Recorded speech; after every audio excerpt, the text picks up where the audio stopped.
Lesson 54 in the Jazz Violin series.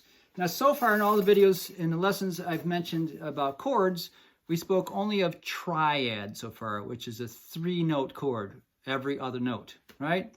If you're following along, you hopefully have that. But not every chord only has 3 notes.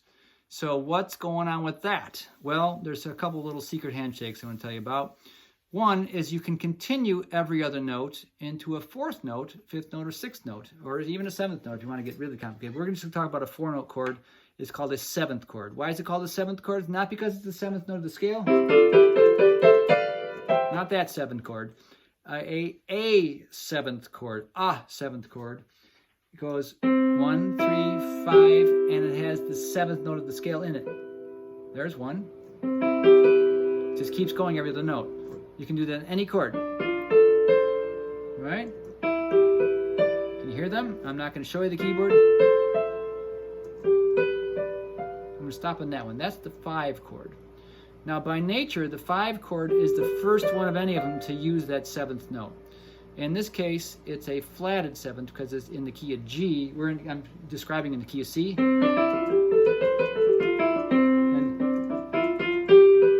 And the 5 has the 7th note of the overall key. In this case, is an F.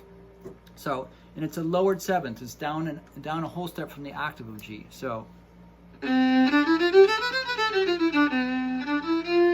the 5. If we're building every other note of the scale, there's an F natural. That flatted 7th has a real meaty sound and wants to lead somewhere else. It even more strongly wants to lead back to the 1 chord. All right. So often the 5 chord is, as I mentioned before, it's called the dominant chord, and the 7th makes it even more dominant and wants to release back to the 1 chord. So that's the concept of the dominant. It's stolen from classical. It's called the dominant chord in classical theory. And in jazz, we call it the dominant chord too, except we expand this term even further. Any chord can act as a dominant in jazz, because I've mentioned before that not always is every composer writing everything that's conveniently in all the same key at all times. They can modulate at any time, and any chord can become a dominant functioning chord by adding that flatted 7th, and then it leads to another chord, which would be its 1. So that's a little deep for right now. I just wanted to mention that idea. By the way, the other secret handshake you'd never understand unless someone describes to you is whenever a chord is acting as this dominant 7th, it just has the capital letter and the number 7 after it. The number 7 is the most common of all different kinds of 7th chords. We'll get into those in a minute. And it is assumed that the 7th is always going to be a flatted 7th above its tonic.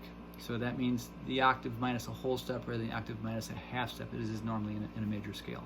So the symbol for that, we'll talk more about this in another video, is just capital letter with a 7, and it's always assumed it's going to be the flatted 7th and not a major 7th.